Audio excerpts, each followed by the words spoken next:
माज महला पंजवा। सभे सुख भये प्रभ तुठे, गुरपूरे के चरण मन उठे। मन विच पूरियां गुरां दे चरण वसन करके ना जदों अभ्यास कीता वाहिगुरू मंत्र दा, ये वाहिगुरू मंत्र ही चरण है परमात्मा दे। जदों वाहिगुरू मंत्र हिरदे च वसिया, गुरु दे चरण वस गए, गाहां जाके प्रतक्ष भी हो जाते चरण। प्रतक्ष भी अकाल पुरख दे प्रकाश स्वरूप विच चरण नजर आ जाते हैं। जदों वाहिगुरू जी प्रसन्न होए तां सारे ही सुख प्राप्त हो गए। हिरदे दे अंदर नाम वसिया, क्योंकि हिरदे दे अंदर जिहड़ियां चीज़ां सी, जिवें सारे शरीर दे विच किल झबो दईए ना, सारे शरीर दे विच, ते बंदा अत्यंत चीकां मारेगा, दुखी होवेगा। ये हिरदे दे अंदर जिन्ने फुरने ने ये कंडियां वांगू चुभदे ने। इस करके ये किल्लां वांगू चुभ के टेंशन दिंदे ने बंदे नूं बहुत भारी। जदों तक हिरदे अंदर संशय ने, विकार ने, तृष्णा आदਿਕ ने, उदों तक बंदे दे अंदर मन नूं तड़फना बनी रहिंदी है। जदों सारियां चीज़ां छड्ड के हिरदे च एक नाम ही वस गया, प्रकाश ही हो गया, फिर सारियां तकलीफां आपे ही बंद हो जांदियां ने। सतगुरु कहते ना फिर कोई रोग, ना कोई तकलीफ, सारे ही सुख मन के अंदर आके बस जाते। जदों वाहिगुरू प्रसन्न होए तो सारे ही सुख प्राप्त हो गए। सहज समाध लगी लेवे अंतर, सो रस सोई जाने जीओ। हुण कहते मन विच पूरियां गुरां दे चरण वसन करके जदों प्रसन्न होए, सारे सुख मिल गए। हुण एक समाधि हुंदी है सा विकल्प, एक हुंदी है निर्विकल्प। जदों सा विकल्प समाधि लगदी है, उदों उहदे विच माड़ा जिहा देह अध्यास रहिंदा, कुछ क फुरना जिहा बन जांदा। पर जदों निर्विकल्प समाधि लगदी है, उहदे च कोई फुरना नहीं, वो सुन्न समाधि कहंदे उहनूं। इत्थे सतगुरू वो सुन्न समाधि बारे जिक्र करदे ने। सहज समाध लगी लेवे अंतर, सो रस सोई जाणै जीओ। हुण सहज समाध जिहड़ी सी निर्विकल्प समाधि अंदर जो लिव लग गई, सो रस वो आनंद नूं ओही बंदा जाणदा जिहने उहनूं चखिया। निर्विकल्प समाधि जे लग जे, 100 साल भी बैठा रहे पता ही नहीं लगता। 100 सालों बाद भी कहते हो गए 5 मिनट कि नहीं, 100 सालों बाद भी 5 मिनट ही नज़र आते हैं उन्होंने, क्योंकि निर्विकल्प है समाधि। ये समाधि परमेश्वर दी है। परमेश्वर जी निर्विकल्प समाधि च ही रहते हमेशा। साढ़े भाणे तो इत्थे हज़ारां साल लंघ गए, लखां लंघ गए, करोड़ां, उन्हां दा कुछ भी नहीं, उन्हां दा काल ही है नहीं, समय ही नहीं। इस करके सतगुरु महाराज आपां नूं कहंदे ने ये निर्विकल्प समाधि सारियां नालों वड्डी सहज समाध आनंद सुख पूरे गुर दीन सदा सहाई संग प्रभ अमृत गुण चीन। अगम गोचर साहिब मेरा, घाट घाट अंतर वरतै देरा। वो मेरा साहिब जिहड़ा मन करके पहुँच है, इंद्रियां करके अगोचर है, वो सारियां दिलां दे अंदर नेड़े हो के ही वरतदा चलाउंदा ही आपां नूं वो है। वाहिगुरू दी जोत नाल ही काम चलदा अपना भी, ਉਹਦੀ कला करके ਉਹਦੀ शक्ति करके शरीर अंदर जिन्नी पावर है सारी ਉਹਦੀ बख्शिश की हुई है। बुद्धि विच जिहड़ी ताकत है वह भी ਉਹਦੀ दिती हुई है। ਜ਼ੁਬਾਨ विच भी सत्ता ਉਹਦੀ, ਅੱਖਾਂ विच भी सत्ता ਉਹਦੀ है। सारे शरीर के अंदर जे उन्हें देखना हो तो वाहिगुरू की कृपा नाल अभ्यास करके ਉਹਦੇ प्रकाश ਨੂੰ अंदर देखा जा सकता है। बई ये तो बाद विच ही पता लगता है कि फोकट हौमे ही सी, मैनू चलाउण वाले तो आप ही सी। सदा अलिप्त जियां का दाता, को विरला आप पछाणै जीओ। पर वो रहिंदा निर्लेप है, रहिंदा तो अपने कोले ही है, रहिंदा निर्लेप है। सारियां जियां दा दाता वो वाहिगुरू नूं कोई विरला ही बंदा पछाणदा। किवें जी? कहंदे कोई विरला पछाणदा गुरां द्वारा। गुरां दी किरपा जिन्हां दे उत्ते हुंदी है, वो किरपा दे नाल अपने अंदरों अपना रूप पछाण लैंदा। मेरा असल विच रूप की है अंदरों, बाहरला रूप वखरा अपना। बाहर ते अपने हड्ड मास चम नाड़ियां, हाड़ मास नाड़ी को पिंजर, पंखी बसै विचारा। पर जिहड़ा अंदर साडे जिहड़ा स्वरूप है परमेश्वर दी जोत है, जिहदे करके स्वरूप साडा बाहरला किरिया नूं करदा है। सतगुरु कहंदे ओह अंदरों ही किरिया सारी करी जांदा, वरतदा हरेक दे अंदर ही है, पर रहिंदा निर्लेप है। कोई कुछ करी जावे उहनूं कोई भाव फर्क नहीं पैंदा, वो तो आत्मा रूप है। ਇਹਦੇ ਨਾਲ ਫਿਰ ਇੱਕ ਕਨੈਕਸ਼ਨ ਹੋਰ ਹੁੰਦਾ ਜਿਹਨੂੰ ਜੀਵ ਆਤਮਾ ਕਹਿੰਦੇ ਆ। ਜੀਵ ਆਤਮਾ ਇਹ ਉਦੋਂ ਬਣਦੀ ਹੈ ਜਦੋਂ ਹਉਮੈ ਸੰਯੁਕਤ ਹੁੰਦੀ। ਹਉਮੈ ਸੰਯੁਕਤ ਹੋ ਕੇ ਜੀਵ ਆਤਮਾ ਹੀ ਕਰਮ ਕਰਦੀ ਹੈ, ਫਲ ਜੀਵ ਨੂੰ ਮਿਲਣਾ ਹੈ। ਆਤਮਾ ਤਾਂ ਸਾਰੇ ਥਾਈਂ ਫੇਰ ਨਿਰਲੇਪ ਰਹਿ ਜਾਂਦੀ ਹੈ। ਇਸ ਕਰਕੇ ਜਿਹੜਾ ਜੀਵ ਨੂੰ ਸਜ਼ਾ ਮਿਲਦੀ ਫਿਰ ਮਾੜੇ ਚੰਗੇ ਦੀ, ਪੁੰਨ ਪਾਪ ਸਭ ਜੀਵ ਦੇ ਹੈ। ਪਰ ਜਿਹੜਾ ਬੰਦਾ ਵਾਹਿਗੁਰੂ ਮੰਤਰ ਦਾ ਅਭਿਆਸੀ ਹੋ ਕੇ ਜੀਵਤ ਭਾਵ ਤੋਂ ਮਰ ਕੇ ਮੈਂ ਨੂੰ ਛੱਡ ਕੇ ਉਹ ਅੰਦਰਲੀ ਆਤਮਿਕ ਜੋਤ ਤੱਕ ਚਲਿਆ ਜਾਂਦਾ ਹੈ। ਜੀਵਤ ਭਾਵ ਤੋਂ ਮਰ ਗਿਆ, ਖਤਮ ਹੋ ਗਿਆ, ਸਿਰਫ ਜੋਤ ਹੀ ਜੋਤ ਹੈ ਜਿੱਥੇ, ਬਸ ਉੱਥੇ ਮੈਂ ਦਾ ਅਭਾਵ ਹੀ ਹੋ ਜਾਂਦਾ। ਸਿਰਫ ਉੱਥੇ ਇੱਕ ਓੰਕਾਰ ਹੀ ਹੈ, ਉੱਥੇ ਮੈਂ ਰਿਹਾ ਹੀ ਨਹੀਂ। ਜਬ ਹਮ ਹੋਤੇ ਤਬ ਤੂੰ ਨਾਹੀਂ, ਅਬ ਤੂੰ ਹੀ ਮੈਂ ਨਾਹੀਂ। ਮੈਂ ਹੀ ਮੁੱਕ ਗਈ ਮੇਰੇ ਚੋਂ। ਮੇਰੇ ਅੰਦਰ ਜਦੋਂ ਮੈਂ ਸੀ ਤਾਂ ਮੈਂ ਉੱਠ ਕੇ ਜਾਂਦਾ ਸੀ, ਮੈਂ ਉੱਠ ਕੇ ਖਾਂਦਾ ਸੀ, ਮੈਂ ਸੌਣ ਚੱਲਿਆ, ਮੈਂ ਬੈਠਣ ਲੱਗਿਆ, ਮੈਂ ਕੰਮ ਤੇ ਚੱਲਿਆ, ਮੈਂ ਆ ਗਿਆ, ਮੈਂ ਚਲਿਆ ਗਿਆ, ਹਉਂ ਵਿੱਚ ਆਇਆ, ਹਉਂ ਵਿੱਚ ਗਿਆ, ਹਉਂ ਵਿੱਚ ਜੰਮਿਆ, ਹਉਂ ਵਿੱਚ ਮੋਆ, ਹਉਂ ਵਿੱਚ ਦਿੱਤਾ, ਹਉਂ ਵਿੱਚ ਲਿਆ, ਹਉਂ ਵਿੱਚ ਖੱਟਿਆ, ਹਉਂ ਵਿੱਚ ਗਿਆ। ਉਦੋਂ ਤੱਕ ਸਾਰਾ ਕੁਝ ਮੈਂ ਨਾਲ ਹੀ ਹੋ ਰਿਹਾ। ਜਦੋਂ ਉਹਦਾ ਕਨੈਕਸ਼ਨ ਕੱਟਤਾ ਜੀਵ ਦਾ, ਜੀਵ ਭਾਵ ਦਾ, ਇਕੱਲੀ ਹੀ ਆਤਮਾ ਹੀ ਰਹਿ ਗਈ, ਸਾਰਾ ਕੁਝ ਹੀ ਉੱਥੋਂ ਹੀ ਕੱਟਿਆ ਜਾਂਦਾ। ਫਿਰ ਜਾ ਕੇ ਜੀਵ ਮੁਕਤ ਹੋ ਜਾਂਦਾ ਬੰਧਨਾਂ ਤੋਂ। ਮਹਾਰਾਜ ਸੱਚੇ ਪਾਤਸ਼ਾਹ ਕਹਿੰਦੇ ਅੰਦਰਲੇ ਰੂਪ ਨੂੰ ਪਹਿਚਾਨਣ ਦਾ ਯਤਨ ਕਰੀਏ ਆਪਣਾ। ਪ੍ਰਭ ਮਿਲਣਾ ਕੀ ਇਹ ਨੀਸਾਣੀ, ਮਨ ਇੱਕੋ ਸੱਚਾ ਹੁਕਮ ਪਛਾਣੀ। ਜੋ ਵਾਹਿਗੁਰੂ ਨਾਲ ਮਿਲ ਗਏ ਉਹਨਾਂ ਦੀ ਇਹ ਨਿਸ਼ਾਨੀ ਹੈ, ਉਹ ਮਨ ਵਿੱਚ ਇੱਕ ਸੱਚੇ ਦੇ ਵਾਹਿਗੁਰੂ ਦੇ ਹੁਕਮ ਨੂੰ ਪਹਿਲਾਂ ਪਛਾਣਦੇ ਆ। ਪਹਿਲਾਂ ਹੁਕਮ, ਬਾਕੀ ਗੱਲਾਂ ਬਾਅਦ ਵਿੱਚ। ਪਹਿਲਾਂ ਨਿਤਨੇਮ, ਅੰਮ੍ਰਿਤ ਵੇਲੇ ਦਾ ਇਸ਼ਨਾਨ ਪਹਿਲਾਂ, ਰਹਿ ਰਾਸ ਪਹਿਲਾਂ, ਬਾਕੀ ਕੰਮ ਬਾਅਦ 'ਚ। ਮੈਨੂੰ ਬਈ ਹੁਕਮ ਹੈ ਮਹਾਰਾਜ ਦਾ, 10ਵੇਂ ਪਾਤਸ਼ਾਹ ਦਾ ਹੁਕਮ ਹੈ, ਕਕਾਰ ਪਹਿਲਾਂ, ਬਾਕੀ ਗੱਲਾਂ ਫੇਰ। ਉਹ ਹੁਕਮ ਨੂੰ ਪਛਾਣਨ ਲੱਗ ਜਾਂਦੇ ਨੇ। ਹੁਕਮ ਹੈ ਅੰਦਰ ਸਭ ਕੋ ਬਾਹਰ, ਹੁਕਮ ਨਾ ਕੋਏ। ਮਹਾਰਾਜ ਕਹਿੰਦੇ ਨਾਨਕ ਹੁਕਮ ਹੈ ਜੇ ਬੁੱਝਿਆ ਤਾਂ ਹਉਮੈ ਕਹਿ ਨਾ ਕੋਏ। ਹੁਣ ਹੁਕਮ ਨੂੰ ਪਹਿਚਾਨਣ ਲੱਗ ਪਏ ਤੇ ਸਮਝੋ ਹੁਕਮੀ ਦੇ ਹੁਕਮ ਅੰਦਰ ਚੱਲ ਕੇ ਉਹ ਆਪਣੇ ਭਲਾ ਕਰ ਲੈਂਦੇ ਨੇ। ਹੁਕਮ ਦੇ ਵਿੱਚ ਚਲੇ ਗਏ ਉਹ। ਫਿਰ ਸਹਿਜ ਸੰਤੋਖ ਸਦਾ ਤ੍ਰਿਪਤਾਸੇ, ਆਨੰਦ ਖਸਮ ਕੈ ਭਾਣੈ ਜੀਉ। ਸਹਿਜ ਹੁੰਦੀ ਸੁਭਾਵਕ ਹੀ ਸੰਤੋਖੀ ਹੋ ਕੇ ਪਦਾਰਥਾਂ ਵੱਲੋਂ ਸਦਾ ਹੀ ਰੱਜੇ ਰਹਿੰਦੇ ਨੇ ਅਤੇ ਵਾਹਿਗੁਰੂ ਦੇ ਭਾਣੇ ਵਿੱਚ ਆਨੰਦਿਤ ਰਹਿੰਦੇ ਨੇ। ਕੋਈ ਇੰਨੀ ਖੁਸ਼ੀ ਨਹੀਂ ਹੁੰਦੀ। ਸੰਸਾਰੀ ਬੰਦੇ ਨੂੰ ਬੜੀ ਖੁਸ਼ੀ ਹੁੰਦੀ। ਆਪਾਂ ਇਹ ਸਾਰਾ ਤਮਾਸ਼ਾ ਦੇਖਦੇ ਰਹਿੰਦੇ ਹਾਂ। ਸੰਸਾਰੀ ਬੰਦੇ ਨੂੰ ਕਿਤੇ ਫਰੀ ਦੀ ਮਾੜੀ ਜਿਹੀ ਚੀਜ਼ ਮਿਲ ਜੇ, ਉਸੇ 'ਚ ਖੁਸ਼ ਹੋ ਜਾਂਦਾ। ਅੱਜ ਮੈਨੂੰ ਆਹ ਚੀਜ਼ਾਂ ਮਿਲੀਆਂ, ਅੱਜ ਮੈਨੂੰ ਉੱਥੋਂ ਆਹ ਲੱਭ ਗਿਆ, ਅੱਜ ਮੈਨੂੰ ਆਹ ਮਿਲ ਗਿਆ, ਕਿਉਂਕਿ ਉਹ ਜੀਵ ਪੁਣੇ ਵਿੱਚ ਹੈ। ਜਦੋਂ ਜੀਵ ਪੁਣੇ ਵਿੱਚੋਂ ਨਿਕਲ ਕੇ ਜੀਵ ਆਤਮਾ ਉੱਪਰ ਚਲੇ ਗਿਆ, ਆਤਮਾ ਵੱਲ, ਪਦਾਰਥਾਂ ਨਾਲੋਂ ਕਨੈਕਸ਼ਨ ਕੱਟਿਆ ਗਿਆ। ਬਸ ਪਦਾਰਥ ਆਵੇ, ਪਦਾਰਥ ਜਾਵੇ, ਕੀ ਫਰਕ ਪੈਂਦਾ। ਗੁਰੂ ਨਾਨਕ ਸਾਹਿਬ ਨਾਲ ਭਾਈ ਮਰਦਾਨਾ ਜੀ ਜਦੋਂ ਵਿਚਰਦੇ, ਕਹਿਣ ਲੱਗੇ ਮਹਾਰਾਜ ਜੀ ਤੁਸੀਂ ਜਿੱਥੇ ਜਾਂਦੇ ਹੋ ਸਾਰੀ ਦੁਨੀਆ ਤੁਹਾਡੇ ਚਰਨੀ ਪੈ ਜਾਂਦੀ ਹੈ, ਮੇਰੇ ਤੇ ਵੀ ਕਿਰਪਾ ਕਰੋ, ਮੈਨੂੰ ਵੀ ਕਿਤੇ ਪੂਜਾ ਕਰਾ ਦੇ ਮਾੜੀ ਮੋਟੀ ਮੇਰੀ ਵੀ। ਸੱਚੇ ਪਾਤਸ਼ਾਹ ਹੱਸ ਕੇ ਕਹਿਣ ਲੱਗੇ ਚੰਗਾ ਬਈ ਮਰਦਾਨਿਆ, ਤੇਰੀ ਇੱਛਾ ਵੀ ਪੂਰੀ ਕਰਦੇ ਆ। ਅਗਲਾ ਪਿੰਡ ਆਉਣਾ, ਇੱਥੇ ਜਾਏਗਾ ਨਾ, ਦੁਨੀਆ ਤੇਰੀ ਮਾਨਤਾ ਕਰੂਗੀ ਇੱਥੇ। ਜਦੋਂ ਗਿਆ ਬਈ ਦੁਨੀਆ ਸਾਰੀ ਚਰਨੀ ਪੈ ਗਈ, ਪਲੰਘ ਲਿਆ ਕੇ ਰੱਖਿਆ, ਸਤਿਗੁਰੂ ਪਿੰਡੋਂ ਬਾਹਰ ਬੈਠੇ ਰਹੇ। ਭਾਈ ਮਰਦਾਨੇ ਦੀ ਬਹੁਤ ਪੂਜਾ ਹੋਈ। ਲੋਕਾਂ ਨੇ ਬਹੁਤ ਤਲਾਈਆਂ, ਰਜਾਈਆਂ, ਰੇਸ਼ਮੀ ਕੱਪੜੇ, ਚਾਦਰਾਂ, ਫਿਰ ਹੋਰ ਚੀਜ਼ਾਂ, ਫਿਰ ਸੋਨੇ ਦੀਆਂ ਮੋਹਰਾਂ, ਚਾਂਦੀ ਦੇ ਰੁਪਈਏ, ਕਿਸੇ ਨੇ ਹੀਰੇ, ਕਿਸੇ ਨੇ ਮੋਤੀ, ਬੜਾ ਕੁਝ ਭੇਟਾ ਕੀਤਾ। ਭਾਈ ਮਰਦਾਨੇ ਨੇ ਕੱਪੜਿਆਂ ਦੀਆਂ ਗੰਢਾਂ ਬਣਾ ਲਈਆਂ ਸਿਰ ਤੇ, ਕਿੱਧਰਲੇ ਮੋਢੇ, ਕਿੱਧਰ ਟੰਗ, ਜੇਬਾਂ 'ਚ ਪਾ, ਹੀਰੇ ਮੋਤੀ, ਪੈਸਾ, ਸੋਨਾ, ਥੈਲੇ ਲਟਕਾ ਲਏ।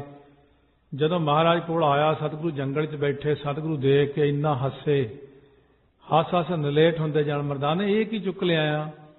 ਕਹਿੰਦੇ ਮਹਾਰਾਜ ਮੈਨੂੰ ਉਹਨਾਂ ਨੇ ਮੱਥਾ ਟੇਕ ਕੇ ਆਇਆ ਲਿਆ। ਕਹਿੰਦੇ ਇਹ ਕਿੰਨੀ ਕੁ ਦੂਰ ਚੱਕ ਕੇ ਲਿਜਾਏਗਾ ਸਿਰ ਤੇ? ਮੈਂ ਤਾਂ ਚੱਕਣਾ ਨਹੀਂ ਹੈ ਕੁਛ, ਤੂੰ ਚੱਕ ਲਿਆ ਸਾਰਾ ਕੁਛ। ਅੱਛਾ ਹਾਂ ਮਹਾਰਾਜ, ਵੈਸੇ ਚੱਕਣਾ ਤਾਂ ਕਿਸੇ ਨੇ, ਐਵੇਂ ਗਾਲੀ ਥਕਾਉਣ ਵਾਲੀ ਗੱਲ ਹੈ। ਉਹ ਗੱਠਾਂ ਹੀ ਸਾਰੀਆਂ ਸੁੱਟਤੀਆਂ, ਪਰ ਮਹਾਰਾਜ ਆ ਜਿਹੜੇ ਪੈਸੇ ਹੈ, ਸੋਨਾ, ਇਹ ਤਾਂ ਰੱਖ ਲੈਣੇ ਥੈਲੇ। ਕਹਿੰਦੇ ਤੇਰੀ ਮਰਜ਼ੀ, ਚੱਕਣੇ ਤੂੰ ਹੀ ਆ।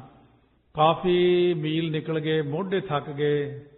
ਸਤਿਗੁਰੂ ਨੇ ਮਰਦਾਨਾ ਹਲੇ ਆਪਾਂ ਕਿਹੜਾ ਘਰ ਜਾਣਾ, ਚਲੋ ਜੀ ਉਹ ਵੀ ਸਿਰ ਤੇ ਥੈਲੇ, ਫਿਰ ਜੇਬ ਦੇ ਵਿੱਚ ਹੀਰੇ ਮੋਤੀ ਪਾਏ ਹੋਏ ਸੀ। ਮਹਾਰਾਜ ਸੱਚੇ ਪਾਤਸ਼ਾਹ ਨੂੰ ਰਸਤੇ 'ਚ ਕਹਿਣ ਲੱਗਿਆ ਮੈਨੂੰ ਭੁੱਖ ਲੱਗੀ ਮਹਾਰਾਜ। ਮਰਦਾਨਾ ਤੇਰੀ ਜੇਬ 'ਚ ਹੀਰੇ ਆ, ਮੋਤੀ ਆ, ਫੱਕਾ ਮਾਰ ਲੈ ਇਹਨਾਂ ਦਾ। ਕਹਿੰਦੇ ਮਹਾਰਾਜ ਇਹਨਾਂ ਦਾ ਫੱਕਾ ਮਾਰ ਕੇ ਕੀ ਕਰੂੰਗਾ, ਇਹ ਖਾਣ ਵਾਲੀ ਚੀਜ਼ ਨਹੀਂ। ਕਹਿੰਦੇ ਜੇਬ 'ਚ ਕਿਉਂ ਪਾਈ? ਮਰਦਾਨਾ ਜੇ ਰਸਤੇ ਡਾਕੂ ਆ ਜਾਣ ਤੇ ਤੈਨੂੰ ਤਲਾਸ਼ੀ ਲੈਣ ਤੇਰੀ, ਤੇ ਤੇਰੇ ਕੋਲ ਹੀਰੇ ਮੋਤੀ, ਨਾਲ ਤੈਨੂੰ ਕੁੱਟਣਗੇ ਮਾਰਨਗੇ, ਕੀ ਕਰਨੀਆਂ ਚੀਜ਼ਾਂ ਇਹ? ਸੁੱਟ ਦੇ ਇਹਨਾਂ ਨੂੰ। ਉਸ ਵਕਤ ਉਹ ਵੀ ਸੁਟਾਤੀਆਂ ਮਹਾਰਾਜ ਨੇ। ਤਾਂ ਸਤਿਗੁਰੂ ਮਹਾਰਾਜ ਸੱਚੇ ਪਾਤਸ਼ਾਹ ਕਹਿੰਦੇ ਜਿੱਥੇ ਆਤਮਿਕ ਅਵਸਥਾ ਹੈ ਉੱਥੇ ਸਾਰੇ ਪਦਾਰਥ ਬੇਕਾਰ ਹੈ, ਜਿੱਥੇ ਸਰੀਰਕ ਅਵਸਥਾ ਹੈ ਉੱਥੇ ਜੀਵ ਨੂੰ ਸਾਰੇ ਪਦਾਰਥ ਚੰਗੇ ਲੱਗਦੇ ਨੇ। ਜਦੋਂ ਆਤਮਿਕ ਗਿਆਨੀ ਬਣ ਜਾਂਦਾ ਉਦੋਂ ਨੂੰ ਕੋਈ ਚੀਜ਼ ਨਹੀਂ ਭਾਉਂਦੀ, ਸਾਰੀਆਂ ਚੀਜ਼ਾਂ ਲੈ ਜਾਓ ਬਈ। ਅਸੀਂ ਕੀ ਕਰਨੀਆਂ? ਇਹ ਸਹਿਜ ਸੰਤੋਖ ਸਦਾ ਤ੍ਰਿਪਤਾਸੇ, ਆਨੰਦ ਖਸਮ ਕੈ ਭਾਣਾ ਜੀਓ। ਹੱਥੀ ਦਿੱਤੀ ਪ੍ਰਭ ਦੇਵਨਹਾਰੈ, ਜਨਮ ਮਰਨ ਰੋਗ ਸਭ ਨਿਵਾਰੇ। ਦੇਵਨ ਵਾਲੇ ਵਾਹਿਗੁਰੂ ਨੇ ਕਿਰਪਾ ਰੂਪ ਹੱਥ ਦੇ ਕੇ, ਪ੍ਰੀਤੀ ਰੂਪ ਹੱਥੀਂ ਚੱਪੀ ਦੇ ਕੇ, ਭਾਵ ਭਗਤੀ ਰੂਪ ਹੱਥੀ ਦੇ ਕੇ, ਨੌਕਾ ਦੇ ਕੇ, ਸਰਵਣ ਮੰਨਣ ਨਿਧਾਸਨ ਰੂਪ ਹਾਥੀ ਦੇ ਕੇ। ਇਹ ਹਾਥੀ ਹੁੰਦੀ ਕਿਸ਼ਤੀ ਨੂੰ ਚਲਾਉਣ ਵਾਲਾ ਚੱਪੂ ਜਿਹਾ ਹੁੰਦਾ। ਜਨਮ ਮਰਨ ਦੇ ਸਾਰੇ ਰੋਗ ਨਿਵਰਤ ਕਰਦੇ ਤੇ। ਹੱਥੀਂ ਦਿੱਤੀ ਪ੍ਰਭ ਦੇਵਨਹਾਰੈ, ਅਕਾਲ ਪੁਰਖ ਵਾਹਿਗੁਰੂ ਨੇ ਕਿਰਪਾ ਕਰਕੇ ਆਪਣੇ ਹੱਥੀਂ ਦਾਤ ਦਿੱਤੀ ਹੈ।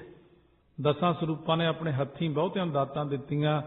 ਅਕਾਲ ਪੁਰਖ ਵਾਹਿਗੁਰੂ ਆਪਣੇ ਆਪ ਦਿੰਦੇ ਨੇ। ਹੱਥੀਂ ਮਤਲਬ ਕਿ ਆਪ ਦੇਣੀ, ਆਪ ਕਿਰਪਾ ਕੀਤੀ ਹੈ। ਇੱਕ ਹੁੰਦੀ ਦੂਜੇ ਤੋਂ ਦਿਵਾਉਣੀ, ਇੱਕ ਹੁੰਦੀ ਹੱਥੀਂ ਦੇਣੀ। ਸੱਚੇ ਪਾਤਸ਼ਾਹ ਨੇ ਆਪ ਪੰਜਾਂ ਪਿਆਰਿਆਂ ਨੂੰ ਹੱਥੀਂ ਅੰਮ੍ਰਿਤ ਛਕਾਇਆ, ਫਿਰ ਪੰਜਾਂ ਤੋਂ ਆਪ ਹੱਥੀਂ ਛਕਿਆ। ਪੰਜ ਪਿਆਰੇ ਵੀ ਆਪਾਂ ਨੂੰ ਹੱਥੀਂ ਦਾਤ ਦਿੰਦੇ ਅੰਮ੍ਰਿਤ ਦੀ, ਮੁੱਖ ਨਾਲ ਨਾਮ ਜਪਾਉਂਦੇ ਨੇ। ਇਸ ਤਰ੍ਹਾਂ ਸਤਿਗੁਰੂ ਸੱਚੇ ਪਾਤਸ਼ਾਹ ਨੇ ਆਪਣੇ ਹੱਥੀਂ ਸਾਰਾ ਕੁਝ ਕੀਤਾ। ਪਹਿਲੇ ਸਰੂਪ ਤੋਂ ਲੈ ਕੇ ਦਸਾਂ ਸਰੂਪਾਂ ਤੱਕ ਆਪਣੇ ਹੱਥੀਂ ਸਾਰੀ ਬਾਣੀ ਲਿਖੀ ਪਹਿਲੇ ਪਾਤਸ਼ਾਹ ਨੇ। ਤੀਜੇ ਪਾਤਸ਼ਾਹ ਦੂਜਿਆਂ ਨੇ ਸਾਰੀ ਬਾਣੀ ਲਿਖੀ ਹੈ, ਭਾਈ ਗੁਰਦਾਸ ਜੀ ਤੋਂ ਲਿਖਵਾਈ ਹੈ। ਹੱਥੀਂ ਪ੍ਰਕਾਸ਼ ਕੀਤੇ ਨੇ ਸਾਰੇ ਸਰੂਪ। ਕਿਹੜੀ ਚੀਜ਼ ਆਪਣੇ ਹੱਥੀਂ ਨਹੀਂ ਦਿੱਤੀ? ਹੱਥੀਂ ਅਕਾਲ ਪੁਰਖ ਵਾਹਿਗੁਰੂ ਨੇ ਸਾਰਾ ਕੁਝ ਬਖਸ਼ਿਸ਼ ਕੀਤਾ ਹੈ। ਹੱਥੀਂ ਫੱਕੀ ਨੂੰ ਵੀ ਕਹਿੰਦੇ ਨੇ, ਜਿਹਨੇ ਫੱਕੀ ਨੇ ਜਨਮ ਮਰਨ ਸਾਰੇ ਰੋਗ ਹੀ ਨਿਵਰਤ ਕਰਤੇ ਹੈ। ਇਹ ਨਾਮ ਦੀ ਫੱਕੀ ਬਖਸ਼ੀ ਹੈ। ਨਾਨਕ ਦਾਸ ਕੀਏ ਪ੍ਰਭ ਆਪਣੇ, ਹਰ ਕੀਰਤਨ ਰੰਗ ਮਾਣੇ ਜੀਓ। ਜਿਨ੍ਹਾਂ ਨੂੰ ਵਾਹਿਗੁਰੂ ਨੇ ਆਪਣਾ ਦਾਸ ਬਣਾ ਲਿਆ, ਸੇਵਕ ਸੇਵਾਦਾਰ, ਉਹ ਹਰੀ ਕੀਰਤਨ ਦੇ ਆਨੰਦ ਨੂੰ ਮਾਣਦੇ ਨੇ, ਭੋਗਦੇ ਨੇ। ਇਹ ਕੀਰਤਨ ਕਿਉਂ ਸੁਣਦੇ ਨੇ ਲੋਕ? ਕਥਾ ਕਿਉਂ ਸੁਣਦੇ ਨੇ? ਬਾਣੀ ਕਿਉਂ ਸੁਣਦੇ ਨੇ? ਕਿਉਂਕਿ ਉਹ ਆਤਮਿਕ ਜੀਵਨ ਵਾਲੇ ਦੀ ਖੁਰਾਕ ਜਿਹੜੀ ਆ, ਰੋਟੀ ਤਾਂ ਹੈ ਨਹੀਂ, ਕੱਪੜਾ ਵੀ ਹੈ ਨਹੀਂ, ਪਦਾਰਥ ਖਾਣ ਵਾਲੇ ਵੀ ਹੈ ਨਹੀਂ। ਜੇ ਆਤਮਿਕ ਜੀਵਨ ਵਾਲੇ ਨੂੰ ਕਹੀਏ ਕਿ ਆਹ ਪਦਾਰਥ ਖਾ ਲਓ, ਆਹ ਖਾ ਲਓ, ਆਹ ਖਾ ਲਓ, ਉਹ ਤੜਫ ਹੀ ਜਾਂਦਾ ਹੈ। ਇੱਦਾਂ ਕਹਿੰਦੇ ਆਖਾਂ ਜੀਵਾਂ ਵਿਸਰੈ ਮਰ ਜਾਓ, ਆਖਣ ਔਖਾ ਸਾਚਾ ਨਾਉ। ਆਤਮਿਕ ਜੀਵਨ ਵਾਲਾ ਪੁਰਖ ਕਦੇ ਵੀ ਸੰਸਾਰੀ ਚੀਜ਼ ਖਾ ਕੇ ਪ੍ਰਸੰਨ ਨਹੀਂ ਹੁੰਦਾ, ਕਿਉਂਕਿ ਆਤਮਾ ਦੀ ਖੁਰਾਕ ਹੀ ਕੀਰਤਨ ਹੈ, ਆਤਮਾ ਦੀ ਖੁਰਾਕ ਹੀ ਕਥਾ ਹੈ, ਆਤਮਾ ਦਾ ਖੁਰਾਕ ਹੀ ਬਾਣੀ ਹੈ, ਆਤਮਾ ਦੀ ਖੁਰਾਕ ਹੀ ਸਿਮਰਨ ਹੈ। ਇਸ ਕਰਕੇ ਉਹ ਕੀਰਤਨ ਦਾ ਹੀ ਆਨੰਦ ਮਾਣਦੇ ਨੇ। ਵਾਹਿਗੁਰੂ ਉਹਨਾਂ ਤੇ ਕਿਰਪਾ ਕਰਦੇ ਨੇ। ਜਿਹੜੇ ਆਤਮਿਕ ਜੀਵ ਨੇ ਉਹ ਨਹੀਂ ਪਸੰਦ ਕਰਦੇ ਸੰਸਾਰੀ ਚੀਜ਼ਾਂ ਨੂੰ, ਪਰ ਹੁੰਦੇ ਉਹ ਥੋੜੇ ਨੇ, ਹੈਨ ਵਿਰਲੇ, ਨਾਹੀ ਘਲੇ ਫੈਲ ਫੱਕੜ ਸੰਸਾਰ। ਮਾਝ ਮਹੱਲਾ ਪੰਜਵਾ।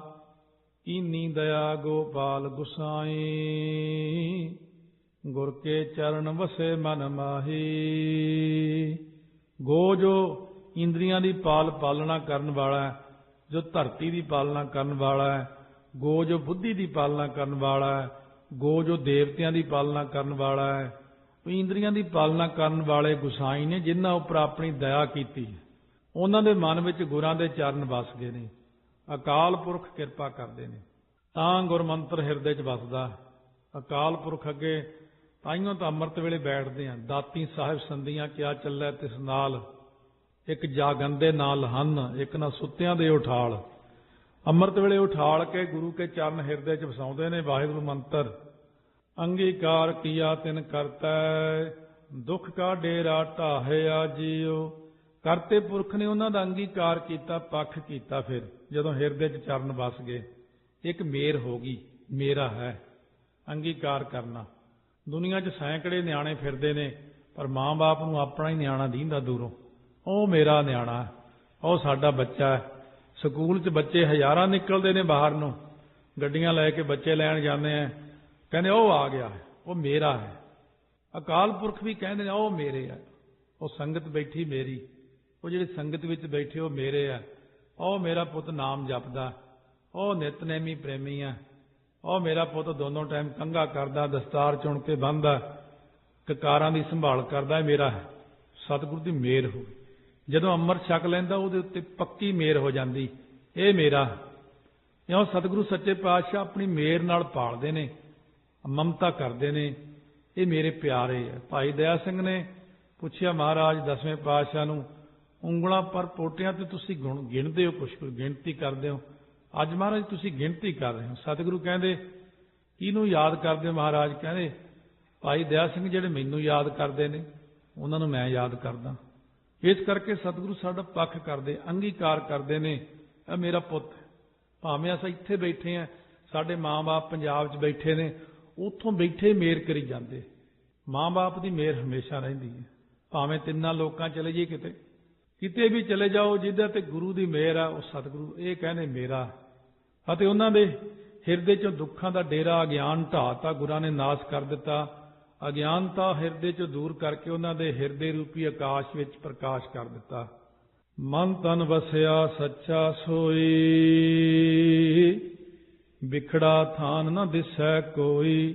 ਉਹ ਸੱਚਾ ਵਾਹਿਗੁਰੂ ਜੀ ਦੇ ਮਨ ਤੇ ਤਨ ਵਿੱਚ ਵਸਿਆ, ਉਹਨੂੰ ਕੋਈ ਥਾਂ ਕਠਨ ਨਜ਼ਰ ਹੀ ਨਹੀਂ ਆਉਂਦਾ। ਚਾਹੇ ਉਹ ਦੁਨਿਆਵੀ ਕੰਮਾਂ ਵਿੱਚ ਹੈ, ਚਾਹੇ ਉਹ ਭਗਤੀ ਦੇ ਮਾਰਗ ਵਿੱਚ ਹੈ, ਬੈਖਰੀ ਮੱਧਮਾ ਪਸੰਤੀ ਪਰਾ ਬਾਣੀ 'ਚ ਹੈ, ਚਾਹੇ ਉਹ ਰੀੜ੍ਹ ਦੀ ਹੱਡੀ 'ਚ ਹੋ ਕੇ ਜਾਪ ਉੱਪਰ ਨੂੰ ਜਾਂਦਾ, ਚਾਹੇ ਉਹ ਦਸਮ ਦੁਆਰ ਹੈ, ਚਾਹੇ ਉਹ ਆਗਿਆ ਚੱਕਰ ਹੈ, ਚਾਹੇ ਉਹ ਤ੍ਰਿਕੁਟੀ ਛੁੱਟਦੀ ਆ। ਉਹਦੀ ਤ੍ਰਿਕੁਟੀ ਜਦੋਂ ਛੁੱਟਦੀ ਹੈ, ਇਦੋਂ ਗਾਹਾਂ ਜਿਹੜਾ ਰਸਤਾ ਹੈ ਬਹੁਤ ਔਖਾ ਦਸਮ ਦੁਆਰ ਤੱਕ ਦਾ। ਇੱਥੇ ਸਤਿਗੁਰੂ ਆਪ ਸਹਾਇਤਾ ਕਰਕੇ ਕਾਫੀ ਬਖਸ਼ਿਸ਼ ਰੱਖਦੇ ਸਿੱਖ ਦੇ ਉੱਤੇ, ਬਹੁਤ ਹੌਲੀ ਹੌਲੀ ਅੱਗੇ ਨੂੰ ਜਾਂਦਾ ਜਾਪ। ਕਿਉਂਕਿ ਮਨੁੱਖੀ ਪਿੰਜਰੇ ਇੰਨਾ ਤਕੜਾ ਨਹੀਂ ਕਿ ਇੰਨੀ ਤਾਕਤ ਨੂੰ ਇੱਕਦਮ ਸੰਭਾਲ ਸਕੇ। ਉਹ ਮਾੜਾ ਜਿਹਾ ਕਿਤੇ 110 ਵੋਲਟ ਚੱਲਦਾ ਕਰੰਟ, ਜੇ ਇਹੀ 50,000 ਵੋਲਟ ਆ ਜੇ ਸਾਰਾ ਘਰ ਹੀ ਸਾੜ ਕੇ ਰੱਖ ਦੇਵੇ। ਇੰਨੀ ਹੌਲੀ ਹੌਲੀ ਅੱਗੇ ਨੂੰ ਜਾਪ ਲੈ ਕੇ ਜਾਂਦੇ ਨੇ। ਕਈ ਪ੍ਰੇਮੀ ਕਹਿਣਗੇ ਇਹ ਹੁਣ ਹੋਇਆ ਤਾਂ ਹੈ ਨਹੀਂ, ਕੁਛ 2 ਸਾਲ ਹੋ ਗਏ। ਇਹ ਹੀ ਸਭ ਤੋਂ ਔਖਾ ਰਸਤਾ। ਉੱਥੇ ਜਾ ਕੇ ਨੈਨੋ ਨੀਰ ਬਹਿ ਤਨ ਖੀਨਾ, ਅੱਖਾਂ 'ਚ ਪਾਣੀ ਆਉਣ ਲੱਗ ਜਾਂਦਾ, ਇੰਨਾ ਜ਼ੋਰ ਲੱਗਦਾ ਸਿਰ ਦਾ, ਸਰੀਰ ਕਮਜ਼ੋਰ ਹੋ ਜਾਂਦਾ ਹੈ। ਭਏ ਕੇਸ ਦੁੱਧ ਵਾਨੀ, ਉਹਦੇ ਛੇਤੀ ਕੇਸ ਚਿੱਟੇ ਹੋ ਜਾਂਦੇ ਨੇ। ਰੂਧਾ ਕੰਠ, ਕਿਉਂਕਿ ਜਾਪ ਨੇ ਕੰਠ ਵਿੱਚ ਵੀ ਚੱਲਣਾ, ਕੰਠ ਰੁਕ ਜਾਂਦਾ, ਸ਼ਬਦ ਨਹੀਂ ਉਚਰੈ, ਬੋਲ ਨਹੀਂ ਹੁੰਦਾ। ਆਪ ਕਿਆ ਕਰੇ ਪ੍ਰਾਨੀ। ਹੁਣ ਇਸ ਜਾਪ ਵਿੱਚ ਕਿਵੇਂ ਅੱਗੇ ਜਾਏਗਾ? ਕਹਿੰਦੇ ਅਬ ਹੋਏ ਵੈਦ ਬਨਵਾਰੀ। ਹੁਣ ਬਨਵਾਰੀ ਪਰਮੇਸ਼ਰ ਜੀ ਤੁਸੀਂ ਹੀ ਵੈਦ ਬਣ ਕੇ ਪੂੜੀ ਪਾਓ ਮੂੰਹ 'ਚ ਦਵਾਈ ਦੀ, ਆਪਣੇ ਸੰਤਹ ਲਿਹੋ ਵਾਰੀ। ਇਹਦਾ ਦੂਸਰਾ ਭਾਵ ਅਰਥ ਹੈ ਸ਼ਬਦ ਦਾ।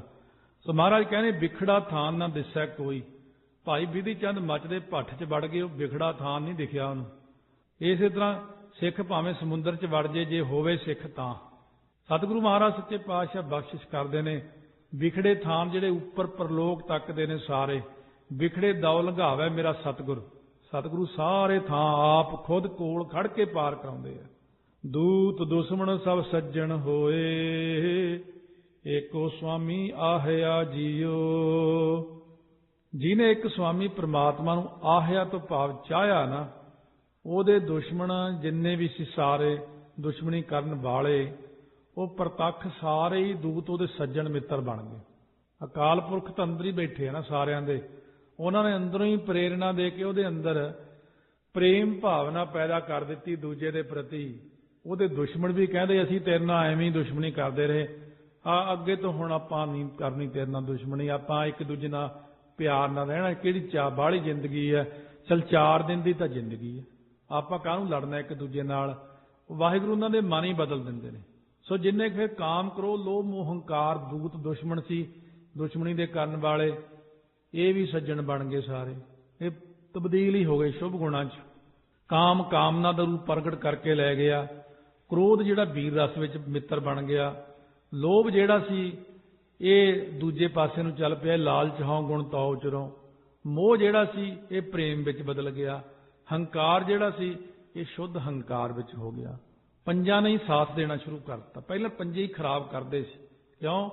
ਹਿਰਦੇ 'ਚ ਪ੍ਰਗਟ ਨਹੀਂ ਸੀ ਹੋਏ। ਜਦੋਂ ਹਿਰਦੇ 'ਚ ਪ੍ਰਗਟ ਹੋ ਗਏ ਵਾਹਿਗੁਰੂ ਦੀ ਕਿਰਪਾ ਨਾਲ ਸਾਰੇ ਹੀ ਮੇਰੇ ਹੱਕ 'ਚ ਹੋ ਗਏ। ਹੁਣ ਚੰਗੇ ਭਲੇ ਆ ਸਾਰੇ, ਹੁਣ ਮੈਨੂੰ ਕੋਈ ਪਰੇਸ਼ਾਨ ਨਹੀਂ ਕਰਦਾ। ਹੁਣ ਮਾਇਆ ਵੀ ਹੱਥ ਜੋੜ ਕੇ ਖੜੀ ਰਹਿੰਦੀ ਆ। ਹੁਣ ਕਲਯੁਗ ਵੀ ਨਹੀਂ ਪਰੇਸ਼ਾਨ ਕਰਦਾ। ਹੁਣ ਸਵੇਰੇ ਉੱਠਣ ਵਿੱਚ ਵੀ ਦਿੱਕਤ ਨਹੀਂ ਆਉਂਦੀ। ਹੁਣ ਕੋਈ ਸਿਮਰਨ ਕਰਨ ਵਿੱਚ ਵੀ ਰੁਕਾਵਟ ਨਹੀਂ ਖੜੀ ਹੁੰਦੀ। ਕੋਈ ਪਰੇਸ਼ਾਨੀ ਨਹੀਂ ਹੈ। ਹੁਣ ਜਦੋਂ ਹਿਰਦੇ 'ਚ ਨਾਮ ਦਾ ਵਾਸਾ ਹੋ ਜਾਵੇ ਤਾਂ ਜੋ ਕਿਛ ਕਰੇ ਸੋ ਆਪੇ ਆਪੈ, ਬੁੱਧ ਸਿਆਣਪ ਕਿਛੂ ਨਾ ਜਾਪੈ। ਜੋ ਕੁਝ ਆਪ ਕਰਦਾ ਉਹਨੂੰ ਆਪ ਹੀ ਜਾਣਦਾ, ਹੋਰ ਨਹੀਂ ਕਿਸੇ ਨੂੰ ਪਤਾ ਲੱਗਦਾ। ਕਿਉਂਕਿ ਉਹਨੇ ਕਿਹੜਾ ਦੱਸਣਾ ਕਿਸੇ ਨੂੰ। ਸਾਰਿਆਂ ਦਿਲਾਂ 'ਚ ਬੈਠਾ ਗੁਪਤੀ ਬੰਦੇ ਦੇ ਮਨ ਨੂੰ ਪ੍ਰੇਰਨਾ ਕਰ ਦਿੰਦਾ ਕੋਈ ਨਾ ਕੋਈ। ਮਹਾਰਾਜ ਕਹਿੰਦੇ ਬੁੱਧ ਸਿਆਣਪ ਕਿਛੂ ਨਾ ਜਾਪੈ। ਕਿਸੇ ਮਨੁੱਖ ਦੀ ਬੁੱਧੀ ਦੀ ਸਿਆਣਪ ਨਾਲ ਉਹਦਾ ਕੋਈ ਭੇਦ ਨਹੀਂ ਜਾਣ ਸਕਿਆ। ਬੁੱਧੀ ਤੇ ਹੈ ਹੀ ਬੜੀ ਛੋਟੀ ਜੀ। ਬੁੱਧੀ ਨਾਲ ਭੇਦ ਜਾਣ ਸਕਦੇ ਹੋਈਏ, ਆ ਜਿਹੜੀ ਛੋਟੀ ਜੀ ਨਿਆਣਿਆਂ ਨੂੰ ਲੈ ਕੇ ਦਿੰਦੇ ਆ ਦੂਰਬੀਨ, ਆ $5 ਦੀ ਆਜ 10 ਦੀ, ਇਹਦੇ ਨਾਲ ਕਿਤੇ ਤਾਰੇ ਦੀਂਦੇ ਤਾਂ ਅਸਮਾਨ ਦੇ। ਜਿੱਦਾਂ ਸਾਇੰਸਦਾਨਾਂ ਕੋਲੇ ਆ ਜਿਹੜੀਆਂ ਮਿਲੀਅਨ ਬਿਲੀਅਨ ਡਾਲਰਾਂ ਦੀ ਬਣੀ ਹੋਈ ਆ, ਉਹ ਪਤਾ ਨਹੀਂ ਕਿਹੜੇ 7ਵੇਂ ਆਕਾਸ਼ ਦੀ ਜਾ ਕੇ ਖੋਜ ਕਰ ਲੈਂਦੀ। ਉਹ ਕਿੱਥੇ ਆ ਨਿੱਕੀ ਜੀ $5 ਵਾਲੀ ਸਸਤੀ ਜੀ। ਸਾਦੀ ਨਿਗਾਹ ਨਾਲ ਕੁਝ ਵੀ ਨਹੀਂ ਦਿਖਦਾ। ਜਦੋਂ ਦਿਵ ਦ੍ਰਿਸ਼ਟੀ ਖੁੱਲਦੀ ਆ, ਮਹਾਰਾਜ ਕਹਿੰਦੇ ਨੇ ਉਹਦੀ ਬੁੱਧੀ ਦੇ ਵਿੱਚ, ਬੁੱਧੀ ਜਿਹੜੀ ਆ ਅਭਾਵ ਹੀ ਹੋ ਜਾਂਦਾ ਬੁੱਧੀ ਦਾ। ਬੁੱਧੀ ਕਿੱਥੇ ਚਲੀ ਗਈ? ਕਹਿੰਦੇ ਬੁੱਧੀ ਉੱਤੇ ਲਾਈਟ ਪੈਂਦੀ ਸੀ ਆਤਮਾ ਦੀ। ਮਨ ਬੁੱਧ ਚਿੱਤ ਹੰਕਾਰ ਚਾਰੇ ਬਿਲਕੁਲ ਇਕੱਠੇ ਹੋ ਕੇ ਆਤਮਾ 'ਚ ਨੂੰ ਹੀ ਚਲੇ ਗਏ, ਆਤਮਾ 'ਚ ਲੀਨ ਹੋ ਗਏ। ਆਤਮਾ ਹੀ ਦੂਰਬੀਨ ਬਣ ਗਈ ਉਹਦੀ। ਜਦੋਂ ਆਤਮਾ ਨਾਲ ਕਨੈਕਸ਼ਨ ਹੋਇਆ ਤਾਂ ਪ੍ਰਮਾਤਮਾ ਨਾਲ ਹੋਇਆ, ਤਾਂ ਜਾ ਕੇ ਕਿਤੇ ਗਿਆਨ ਹੋਇਆ। ਆਪਣਿਆਂ ਸੰਤਾਂ ਨੂੰ ਆਪ ਸਹਾਈ, ਪ੍ਰਭ ਭਰਮ ਭੁਲਾਵਾ ਲਾਹਿਆ ਜੀਓ। ਉਹ ਵਾਹਿਗੁਰੂ ਆਪਣੇ ਹੁਣ ਸੰਤਾਂ ਨੂੰ, ਇਹ ਹੁਣ ਸੰਤ ਬਣ ਗਿਆ। ਇੱਥੇ ਆ ਸਟੇਜ ਹੁਣ ਸੰਤਾਂ ਦੀ ਆ ਗਈ। ਜਿੱਥੇ ਤੱਕ ਹੁਣ ਸੁਣਾਇਆ, ਇੰਨੀ ਉੱਚੀ ਸਟੇਜ ਤੇ ਆਤਮਿਕ ਜੀਵਨ ਜਿਉਣ ਵਾਲਾ ਜਿਹੜਾ ਸੰਤ ਹੈ, ਉਹ ਪ੍ਰਭੂ ਆਪਣਿਆਂ ਸੰਤਾਂ ਦੀ ਆਪ ਸਹਾਇਤਾ ਕਰਨ ਵਾਲਾ ਹੈ। ਸਹਾਇਤਾ ਤਾਂ ਹੁਣ ਆਪੇ ਹੀ ਕਰਨੀ, ਜਦ ਕਨੈਕਸ਼ਨ ਹੀ ਇੱਕੋ ਹੀ ਹੋ ਗਿਆ, ਆਤਮਾ ਪਰਮਾਤਮਾ ਇੱਕੋ ਹੀ ਬਣ ਗਿਆ। ਸਹਾਇਤਾ ਹੀ ਸਹਾਇਤਾ, ਚਾਰੇ ਪਾਸੇ ਹੀ ਪ੍ਰਕਾਸ਼ ਹੀ ਪ੍ਰਕਾਸ਼, ਕੋਈ ਵਿਘਨ ਹੀ ਹੈ ਨਹੀਂ ਉਹਨੂੰ। ਹੁਣ ਵਾਹਿਗੁਰੂ ਨੇ ਸਾਡੇ ਮਨ ਚੋਂ ਭਰਮ ਦਾ ਭੁਲੇਖਾ ਸਾਰਾ ਹੀ ਦੂਰ ਕਰ ਦਿੱਤਾ। ਉਹ ਕਿਵੇਂ ਜੀ? ਕਹਿੰਦੇ ਰਾਤ ਨੂੰ ਕਿੰਨਾ ਭੁਲੇਖਾ ਜਿਹਾ ਪੈਂਦਾ ਹਨੇਰੇ 'ਚ, ਤੇ ਜੋ ਸੂਰਜ ਚੜ੍ਹਿਆ ਭੁਲੇਖੇ ਖਤਮ। ਇਸੇ ਤਰ੍ਹਾਂ ਹਿਰਦੇ ਅੰਦਰ ਕਿੰਨਾ ਹਨੇਰਾ ਹੁਣ, ਤੇ ਪ੍ਰਕਾਸ਼ ਹੋਇਆ ਜਦੋਂ ਆਤਮਾ ਤੱਕ ਗਏ। ਕਿਉਂਕਿ ਬੁੱਧੀ ਦੇ ਅੰਦਰ ਡਿਮ ਫੁੱਲ ਲਾਈਟਾਂ ਹੁੰਦੀਆਂ ਹੀ ਰਹਿੰਦੀਆਂ ਘੱਟ ਵੱਧ ਜੀਆਂ, ਕਦੇ ਗਿਆਨ ਘਟ ਗਿਆ ਕਦੇ ਵੱਧ ਗਿਆ।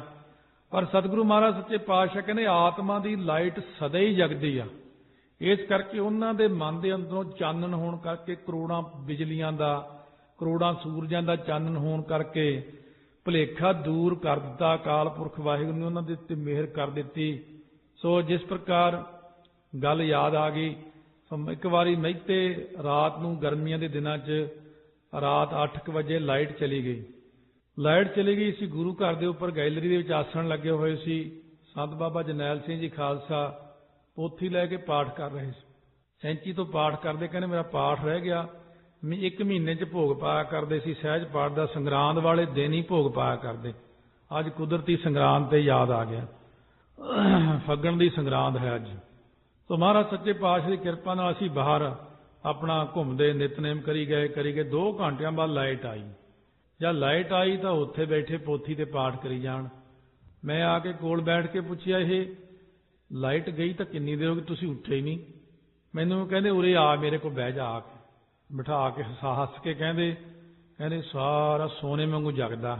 ਜਿੰਨੇ ਅੱਖਰ ਨੇ ਨਾ, ਮੈਨੂੰ ਲਾਈਟ ਨਾਲ ਕੋਈ ਮਤਲਬ ਨਹੀਂਗਾ, ਇਹ ਸਾਰਾ ਮੈਨੂੰ ਵੈਸੇ ਹੀ ਦਿਖੀ ਜਾਂਦਾ। ਇਸ ਕਰਕੇ ਜਦੋਂ ਬੁੱਧੀ ਦਾ ਪ੍ਰਕਾਸ਼ ਹੈ ਉਦੋਂ ਲਾਈਟ ਦੀ ਲੋੜ ਪੈਂਦੀ ਹੈ। ਜਦੋਂ ਮਨ ਬੁੱਧ ਚਿੱਤ ਹੰਕਾਰ ਹੈ ਉਦੋਂ ਸਾਨੂੰ ਦੁਨਿਆਵੀ ਚਾਨਣ ਦੀ ਲੋੜ ਪੈਂਦੀ। ਜਦੋਂ ਅਸੀਂ ਆਤਮਿਕ ਚਾਨਣ ਥੱਲੇ ਚਲੇ ਜਾਂਦੇ ਆ ਉਦੋਂ ਸਾਰੇ ਚਾਨਣ ਹੀ ਚਾਨਣ ਹੁੰਦਾ। ਜਿਵੇਂ ਭਾਈ ਸੈਕਰਾਮੈਂਟੋ ਰਹਿਣ ਵਾਲੇ ਭਾਈ ਵਧਾਵਾ ਸਿੰਘ ਜੀ ਕਹਿੰਦੇ ਬਾਬਾ ਹਰਨਾਮ ਸਿੰਘ ਜੀ ਦੇ ਨਾਲ ਇੱਕ ਵਾਰ ਰਾਮਪੁਰ ਖੇੜੇ ਵਾਲਾ ਤੁਰੇ ਜਾਈਏ, ਰਾਤ ਨੂੰ ਮੀਂਹ ਪਵੇ ਖੇਤ ਦੀ ਵੱਟ ਤੇ। ਕਹਿੰਦੇ ਮੈਂ ਕਦੇ ਵੱਟ ਤੋਂ ਇੱਧਰ ਜੇ ਡਿੱਗ ਪਾਂ, ਕਦੇ ਐ ਨੂੰ ਤਿਲਕ ਜੇ ਪੈਰ। ਕਹਿੰਦੇ ਮਹਾਂਪੁਰਖੋ ਤੁਸੀਂ ਬੜੇ ਆਰਾਮ ਨਾਲ ਤੁਰੇ ਜਾਂਦੇ ਹੋ, ਮੈਨੂੰ ਔਖਿਆਈ ਹੋ ਰਹੀ। ਹੱਸ ਕੇ ਕਹਿੰਦੇ ਵਧਾਵਾ ਸਿੰਘ ਜਿਹੜੀ ਮਸਤਕ 'ਚ ਲਾਈਟ ਆ ਨਾ, ਰੇਲ ਗੱਡੀ ਦਾ ਜਿਵੇਂ ਇੰਜਨ ਦੀ ਲਾਈਟ ਹੁੰਦੀ ਹੈ ਨਾ, ਇੰਨੀ ਲਾਈਟ ਨਿਕਲ ਕੇ ਅੱਗੇ ਸਾਰਾ ਰਸਤਾ ਦਿਖਾ ਰਹੀ ਮੈਨੂੰ। ਇਹ ਅੰਦਰ ਜਿਹੜੀ ਆਤਮਿਕ ਲਾਈਟ ਹੈ ਇਹ ਸਾਰਾ ਕੁਝ ਦਿਖਾਉਣ ਲੱਗ ਜਾਂਦੀ ਹੈ। ਪਰ ਇਸ ਅਵਸਥਾ ਤੱਕ ਜਾਣ ਲਈ बहुत कठिन कमाई करनी पैंदी, तां सतगुरु की बख्शिश हो जाती जीव के उत्ते। भरम के भुलेखे फिर सतगुरु ला ही देंदे ने। चरण कमल जन का आधारो, आठ पहर राम नाम वापारो। ये लाइटां मिलदियां उहनूं है जिन्हां दा संत, जिन्हां नूं वाहिगुरू दे चरनां कमलां दा फिर आसरा हो जांदा। संत अठे पहर ही वाहिगुरू वाहिगुरू दा वपार करी जांदे ने। वो कहंदे होर नाम धन इकट्ठा कर लो, होर नाम धन इकट्ठा कर लो, अगे काम आउणा। लोकी इत्थे धन इकट्ठा करी जांदे, इकट्ठा करी जांदे आ ते अगे नाल नहीं जाना इहने। जे अगे नाल नहीं जाना फिर इत्थे इन्ना जोर काहदे लई लाउणा। हर रुखी रोटी खाए संभाले अमृत वेले भी आया सी भी बाहला ज्यादा स्वादां नालों, बाहला ਇਹ ਕੱਪੜਿਆਂ ਨਾਲੋਂ, ਬਾਹਲੀ ਹੋਰ ਮਿਹਨਤ ਕਰਨ ਨਾਲੋਂ ਨਾਮ ਧਨ ਨੂੰ ਇਕੱਠਾ ਕਰਨ ਤੇ ਸਤਿਗੁਰੂ ਜ਼ੋਰ ਦਿੰਦੇ ਆਪਾਂ ਨੂੰ।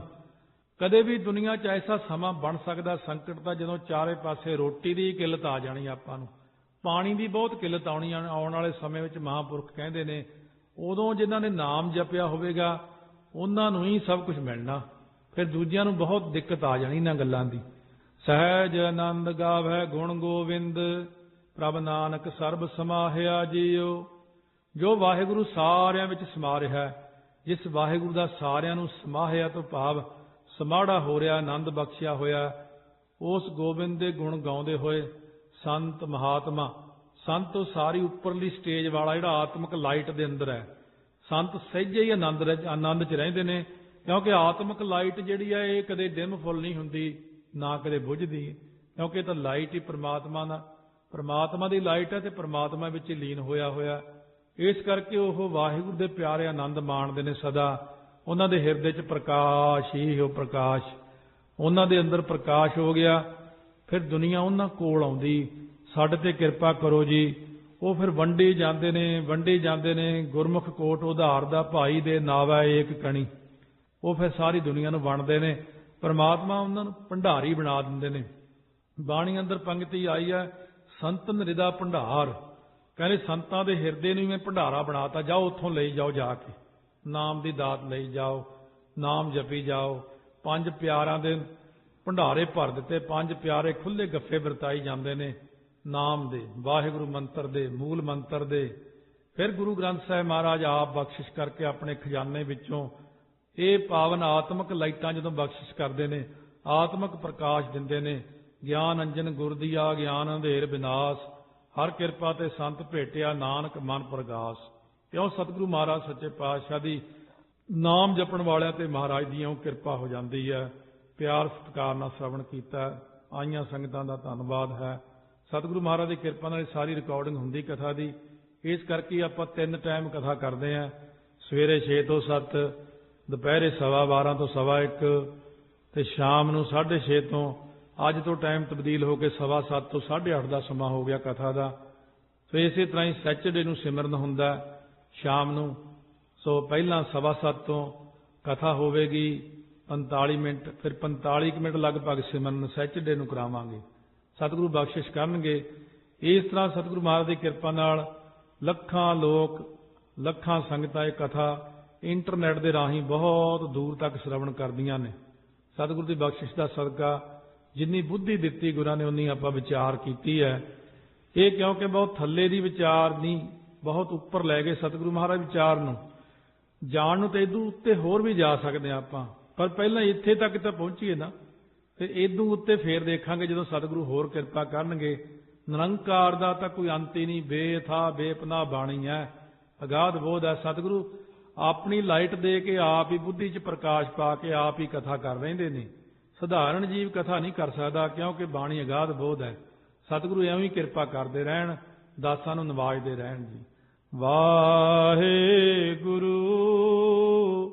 ਵਾਹਿਗੁਰੂ ਵਾਹਿਗੁਰੂ ਵਾਹਿਗੁਰੂ।